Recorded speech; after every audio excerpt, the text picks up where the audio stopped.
जी, परमानंद Singh ji, Bharatiya Janata party और सहयोगी दलों के हमारे सभी पदाधिकारीगण, उपस्थित बहनों और भाइयों, लोकसभा चुनाव के छठे चरण के लिए आप सभी बस्ती वासियों से अपील करने के लिए आज मैं विशेष रूप से बस्ती में आया हूं। बहनों और भाइयों, 25 मई को आपको मतदान करना है और पूरे देश के अंदर जो हवा है, जो लहर है, लोगों के मन में एक ही नारा गूंज रहा है, एक ही स्वर चरत्र गूंज रहा है। चारों ओर लोगों के मन में एक ही संकल्प है और वह संकल्प है कि फिर एक बार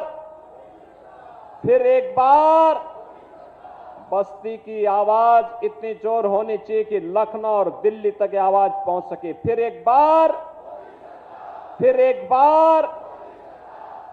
अब की बार बहनों और भाइयों, जब हम 400 पार की बात करते हैं तो समाजवादी पार्टी के लोगों को तो चक्कर आने लगता है, क्योंकि सरकार बनाने के लिए चाहिए 273 वोट, 273 सदस्य संसद सदस्य चुनेंगे, वही पार्टी की सरकार बनेगी। और समाजवादी पार्टी तो मात्र 63 सीट पर भी चुनाव नहीं लड़ पा रही है।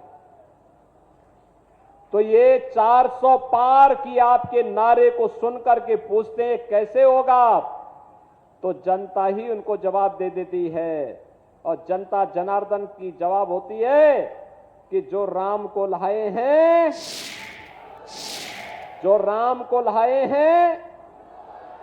बहनों और भाइयों, ये महर्षि वशिष्ठ की धरा है और भगवान राम, भरत, शत्रुघ्न के लिए यहीं पर पुत्रेष्टि यज्ञ मखोड़ा धाम में हुआ था। ये वही धरा है और इसीलिए मैं आज आपका आह्वान करने के लिए आया हूं।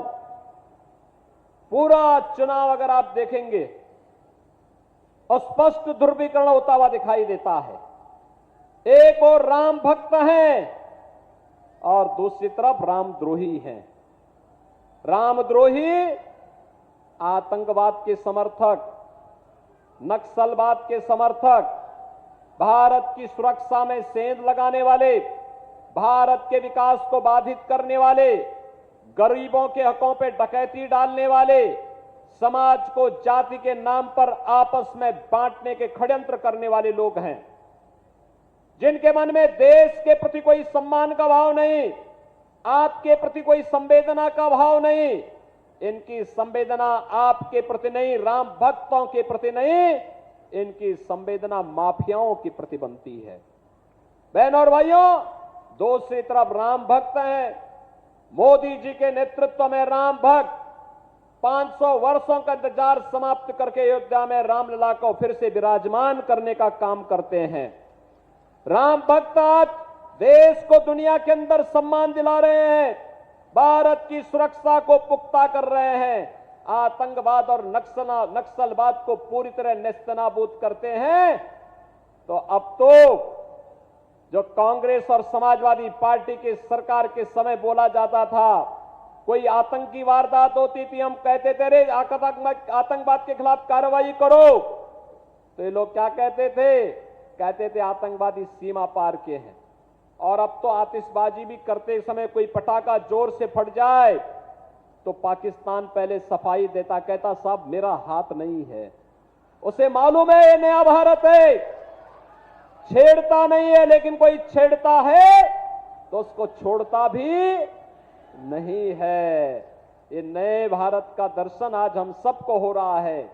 आज देखो विकास भी है, सुरक्षा भी है, सम्मान भी है, हाईवे बन रहे हैं, रेलवे की बेहतरीन सुविधा मिल रही है, 1 डिस्ट्रिक्ट 1 मेडिकल कॉलेज का निर्माण हो रहा है, AIIMS, IIT, IIM, IIIT, NIT, world class university का निर्माण हो रहा है और साथ साथ हर घर नल की योजना और नल से शुद्ध पेयजल उपलब्ध कराने की योजना भी क्रियान्वित हो रही है।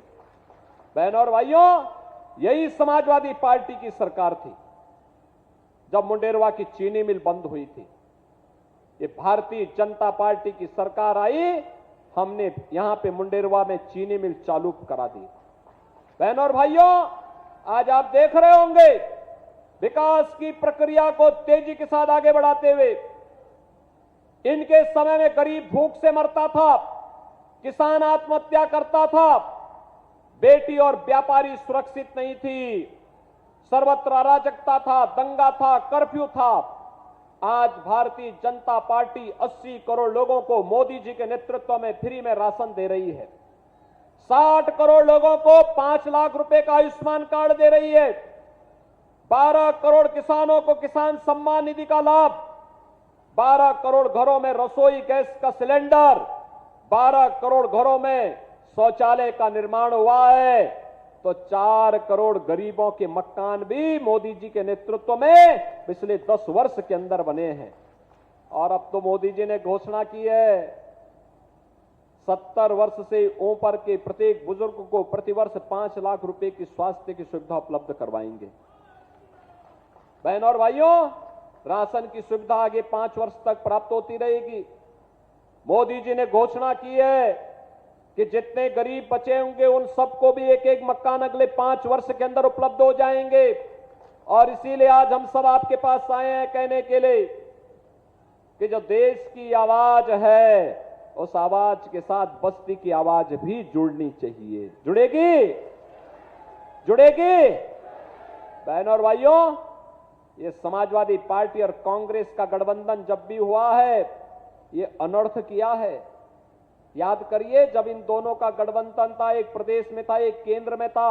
अयोध्या में राम जन्मभूमि पर आतंकी हमला हुआ था, काशी में संकट मोचन मंदिर पर हमला हुआ था, लखनऊ, अयोध्या और वाराणसी की कचहरियों पर हमला हुआ था।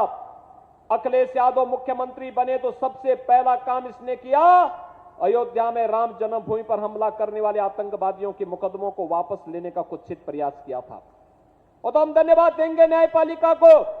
न्यायपालिका ने कहा नहीं, ऐसा नहीं होगा, यह आतंकवादी देश की सुरक्षा के लिए, जनता जनार्दन की सुरक्षा के लिए खतरा है, इनको नहीं छोड़ा जा सकता। बहनों और भाइयों, यह आतंकवादियों के समर्थक हैं। आपने देखा होगा, एक तरफ राम भक्तों पर गोली चलाते हैं और दूसरी तरफ आतंकवादियों के मुकदमों को वापस लेते हैं। कोई गरीब जब आत्महत्या करता था, भूख से मरता था, इनकी संवेदना नहीं थी।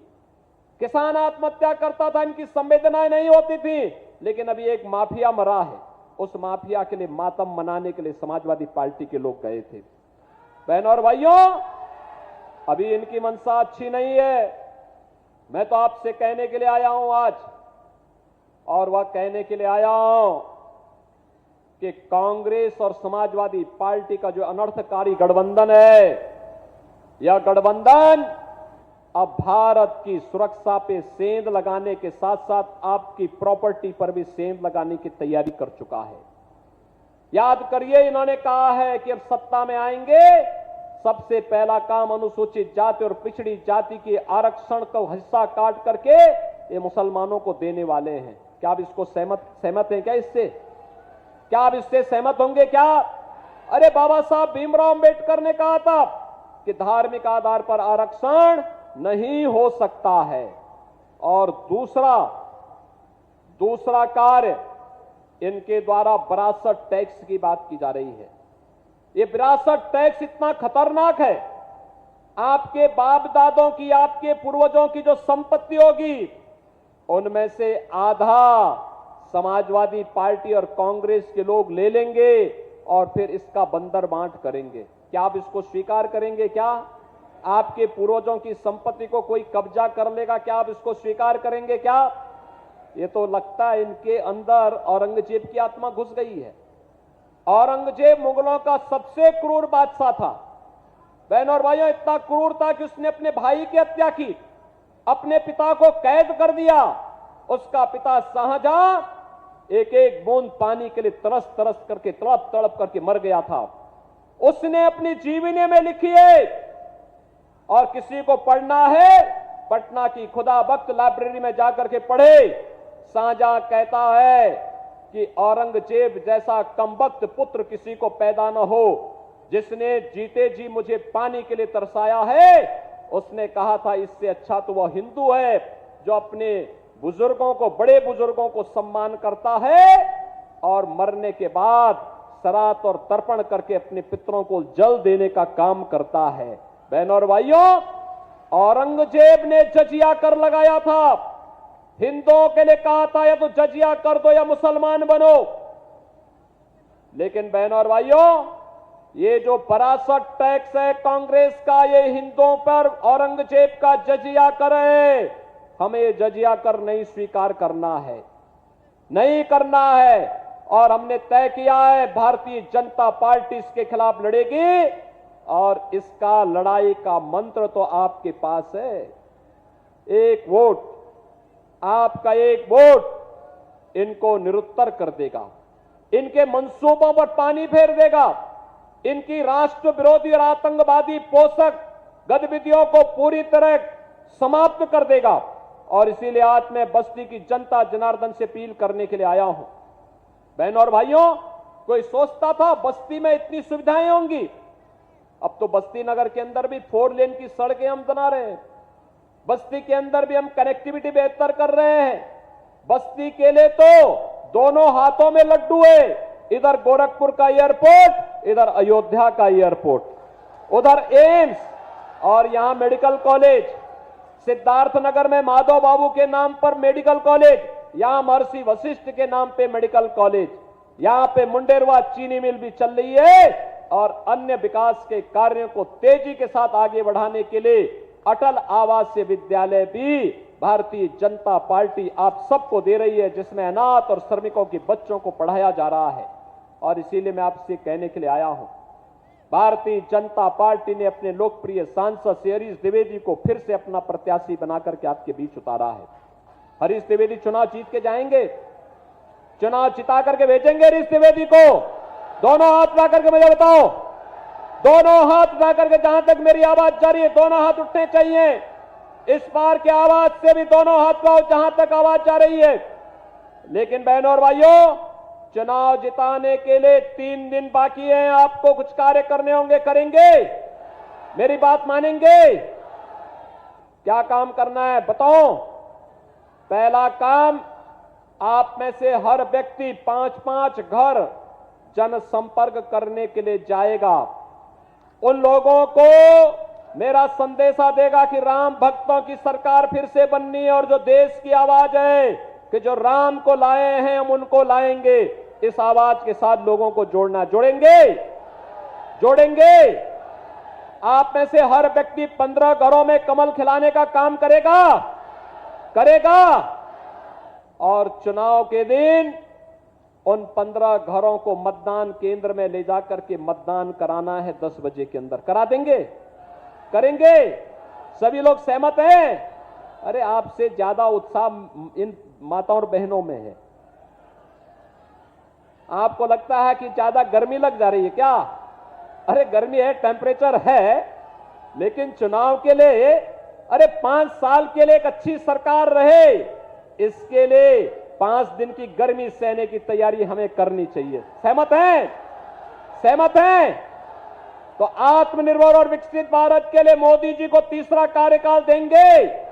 इसके लिए हरीश द्विवेदी यहां से चुनाव जीत के जाने चाहिए। जिताएंगे तो फिर मेरे साथ बोलेंगे, भारत माता की, भारत माता की, भारत माता की जय श्री राम, जय जय श्री राम।